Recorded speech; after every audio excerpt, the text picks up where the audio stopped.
What's HR's job versus a manager's? And why does it matter?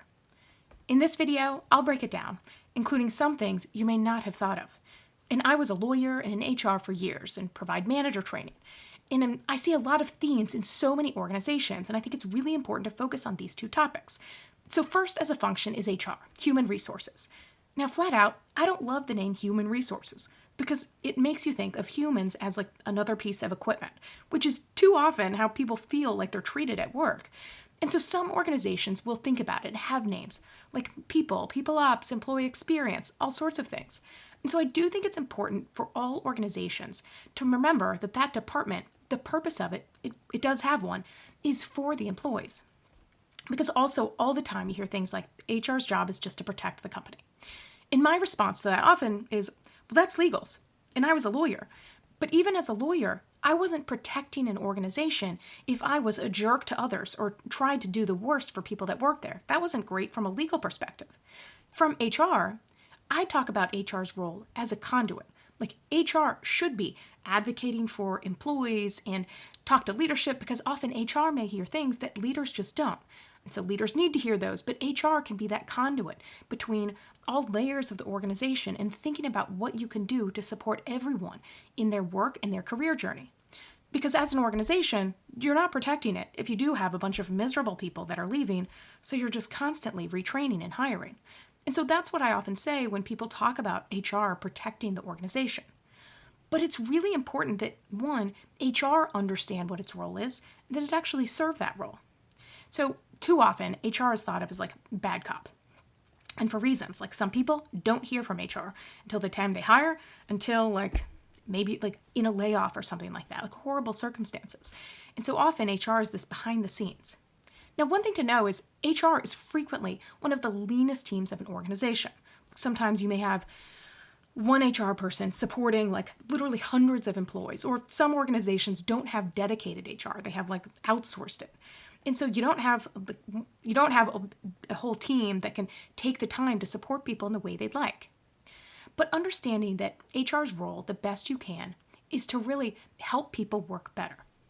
And so in an organization, empowering HR to be the person that can, do things like, what's the paperwork and things like that, but investing in technology and resources so those can get done. Because from a people perspective, it's incredibly hard to keep track of globally. What are the different laws in different countries? Experienced lawyers can't tell you that. Or in states, what's the current minimum wage in these things? Those things are really hard because in the US in particular, we have a patchwork across the country. And so for HR, as much as you can of having technology and doing ways to really provide reliable resources to update tools and things like that for those processes. And those types of things often can have a lot of automation. Because from the people perspective, to support people, HR can be that conduit. And so when you have things like employees that are having challenges with their managers, having a conversation with HR can be helpful. Not often, depending on the situation, it doesn't have to be HR then going to talk to the manager.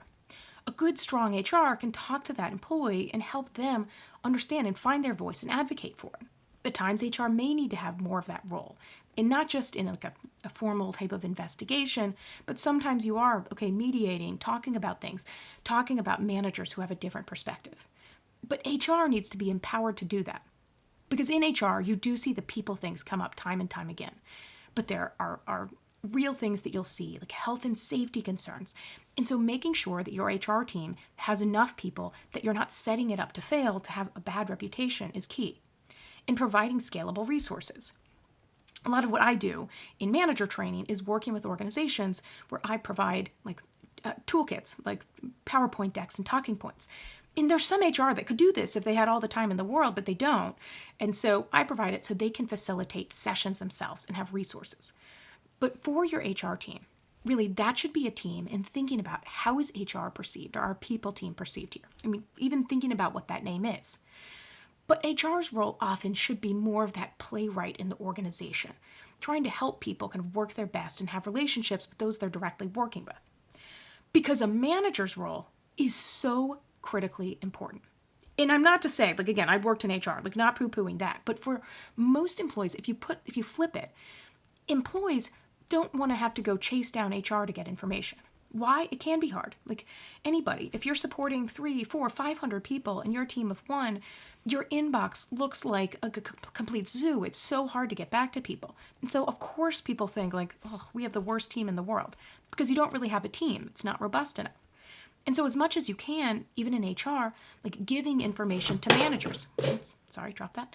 But from the employee perspective, people generally want direction from their manager. That's like their one source of truth, which is kind of a corporate word. But that's the person they often look to. There was a UKG study 2 years ago that showed that people's manager has a more direct impact on your mental health than their doctor or their therapist if they have one, like roughly on par with a spouse. Because people's manager sets so much up of people's experience, like how the team works together, how colleagues work together, what trust is there. There can absolutely be people that bring that up. You can have phenomenal colleagues on a team with a terrible manager. You can have, colleagues you would not want to work with on a team with a great manager. But that manager sets that culture. And so as much as you can in an organization of thinking about how can we empower our managers to be able to lead their teams and have a consistent experience of getting support with their employees and answering things or getting questions from their employees, having that. And so HR isn't the person we just point things to. Like, I don't know, this is HR thing. Like, go ask HR. But to have your managers help to, get information that employees need, do what they need to make their lives easier, and making it easy for managers to give that to employees. One of the ways I think about this a lot is like employee engagement survey. Frequently what will happen is organizations do employee engagement surveys. And I think I've done videos on this. It's a whole other topic of whether people want to even provide information for that.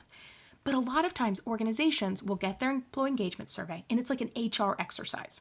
So HR is involved in coming up with the questions, they get their results, and even like the CEO level might be like, okay, HR, figure this out. But there isn't really as much participation of those managers, people that have that viewpoint, people that they may be the subject of some of that feedback. But so as organizations in particular, making sure that you're taking the time in leadership to hear also from managers, to have their perspective.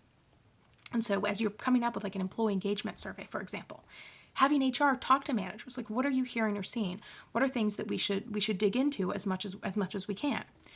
And then when they get that feedback, talking with managers, so giving the feedback overall to an organization, but also to managers of things they can actually do to improve that employee experience and take the action to help people work better. Because the difference between HR and managers is, again, like I said, like people may not always hear from HR in their career, and most people don't want to. Like you tend to want to do your job, get information from your manager as much as possible. And so for HR to pop in and wherever you can, whether it is leading sessions on career development, having lunch and learn topics that people want to show up to, showing yourself and bringing that value. Sometimes people don't understand it. And so when people don't have information, like they don't see what HR does, they assume the worst. Like you're only there to make my life harder. And so as HR, really thinking about the ways that you can empower managers. You can do that at scale, whether it is sending talking points, tips to your managers, because that's the people that really make the experience for your teams. And so all in all, I've talked about the two different departments. It's so important that they work together well. In any organization, you're going to have times where you're like, this person may be a challenge to work with, and so you got to figure that one out a bit more. But in HR, making yourself present to managers and giving out those scalable resources as much as you can. And managers, when you're hearing and seeing things, giving that feedback to HR. And again, understanding it can be harder because an organization with 100 people, for example, may have like 15, 20, 25, depending, managers. They may have one HR. And so if 25 managers are giving feedback to that HR, like it can be overwhelming. And so just thinking about also, when you never have an idea exactly of someone's role, asking questions to each other. And so I'll finish with this. A question that can always be really helpful for teams to ask. HR to managers and across the organization, and managers to HR can be like, what are things that you wish more people knew about your role, and how could we best work together? Those are two questions that no matter what your relationship has been, if you ask them and do it in the right way, so someone's like, wait, are you being sarcastic? But ask them the right way, it can transform that relationship so you truly can support each other and support the teams that are looking to you to lead them in the organization.